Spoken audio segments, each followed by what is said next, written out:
They're off. Acceleration. They separate, continue to go at it. Anticipation. Into the final furlong. And for some, elation. A 52-1 upset. That's the payoff of spring at Keeneland. Bobby's Wicked One to win the Commonwealth. This is where champions are made. This is the gold standard. And outside the rails, a blistering pace. 85 forward, hand to get him, put him in front, hand to get him, here, 110. In the high-stakes race, to finish, in this case, 8 million here, 8,050,000. last. 1,003,000, thank you. On a future champion. We sell about 30 horses an hour. But if you slow this down, 50, hand to get him, 25, 50. take things back to the pre-sale. A lot of examination goes on at the barns. That's the one kind of horse that everybody wants to have, is a Derby horse. Being thorough on these thoroughbreds betters the odds for buyers willing to gamble upwards of millions on a horse. There's a lot of measurements. We're looking at their overall size, their athleticism, their balance. That's all on the outside, while taking a look on the inside. The density of their bone, the angles of their limbs. X-rays or radiographs provide a better picture of a horse's condition, which is also part of the conditions of sale at Keeneland. Very important. I like the repository system.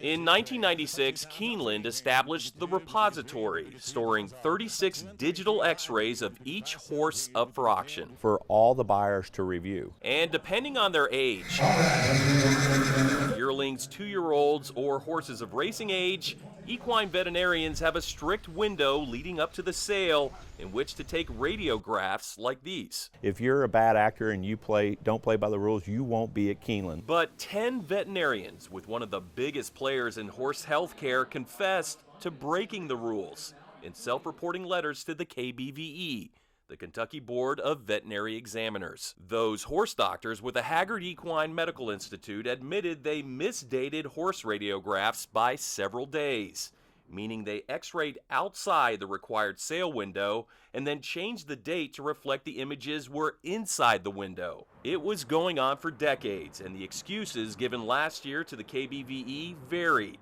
That changing dates made things more convenient, made vacations possible, according to Dr. Michael Spirito's testimony. He wouldn't have been able to go on his family ski vacation. So in that instance, he changed them by up to a week. Attorney Mason Miller filed this class action lawsuit accusing Haggard, as well as the firm handling its radiograph software, of fraud. This is a list of all the horses that Mr. Swearingen purchased. Tom Swearingen is the primary plaintiff, and Miller believes there are many other horse buyers out there who could make a claim of being defrauded. And had they known that they were essentially playing Russian roulette with the repository, they wouldn't have bought a horse in the first place. Do you believe it was fraudulent?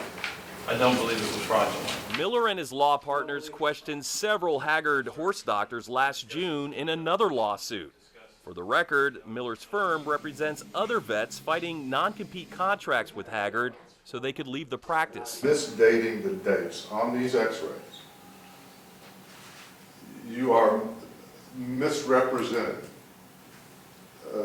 something to someone for some purpose. Isn't that correct?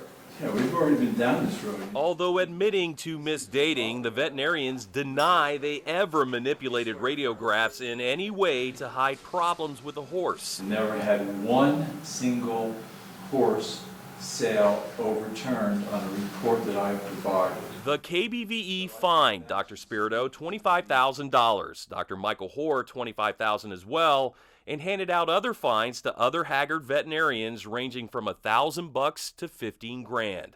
However, the oversight board didn't suspend their licenses or put any of them on probation.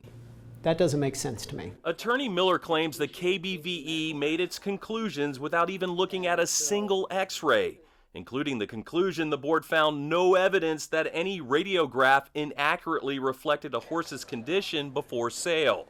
We wanted the board to explain, as well as give an explanation on how it's not a conflict of interest that a Haggard vet, who also admitted to misdating himself, is actually a board member. They're not inclined to talk to us on camera, right? So we had to email questions instead, and the board chair responded in red, claiming they conducted a thorough investigation and that board members with a conflict of interest in certain matters must recuse themselves. The chair, however, would not comment on several other questions, especially the one asking if the board ever reviewed any x-rays. I want to know what happened inside the KBVE. I want to know what the deliberations were. In an emailed letter, attorney Michael Casey, representing several of the Haggard veterinarians being sued, defended the reputation of his clients, as well as the integrity of their radiographs. Casey also attached articles which quoted industry experts essentially stating that misdating was no big deal. I think it was a lot to do about nothing. Echoing horse broker Bradley Weisbord's opinion. I don't think it's a big deal at all. I do not believe it was a big deal. Rules could have been broken, but it wasn't a big deal. When a horse fetches millions, that is a big financial deal. I understand that the dates were wrong, but I don't believe it really defrauded the buyers. 3 to 4 sets of radiographs could be taken per hour. Mason Miller is determined to develop a bigger picture than just misdated x-rays. Will this turn the industry upside down? If it doesn't, then the industry doesn't belong here. I think there's a good possibility that there's more at play here. Now, thank you. In the back. In the lawsuit, Mason Miller claims original x-rays have been destroyed, but attorney Michael Casey argues that is a false accusation. He says Haggard has the original of every radiograph taken and uploaded to its servers. Miller says he wants to know what was said and done behind closed doors, so he's filed subpoenas to get back and forth emails between Haggard and the Kentucky Board of Veterinary Examiners. John Charlton, WHAS 11 News.